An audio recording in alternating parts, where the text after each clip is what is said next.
આપ એમની વાયકને માન આપી આપ સૌ પણ એમના જે ભગવાનને કાર્ય કરવાનું હતું એમાં આપ પણ સહભાગી થયા એ બદલ આપ સૌનો પણ આભાર।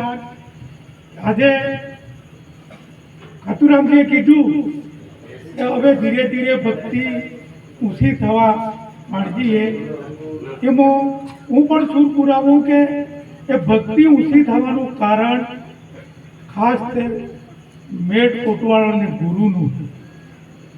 મેળ કોટવાળ ગુરુએ જેમ દૂર ઢીલી મીંડી એમ ધીરે ધીરે સંતો બીજે રસ્તે વળવા માંડ્યા। એ આપણા સુરમાલ છતી અમારા ભાઈ સાહેબે વાત કરી એમ કે દરબારની હવાહીર હીવું ભાઈને પાછું એટલું કાઢીને બતાવ્યું એ કુળના આપણે છીએ, પણ એ કુળ શું કહેવાય આપણને ખબર નથી। આપણે ભગવાને આપણને કીધું છે તમે સવારે ઉઠો અને ભગવાનનું નામ લો। કરાગ્રે વસ્તે કર મૂલે સરવતી કર મધ્ય ગોવિંદા પ્રભાતે કર દર્શનમ।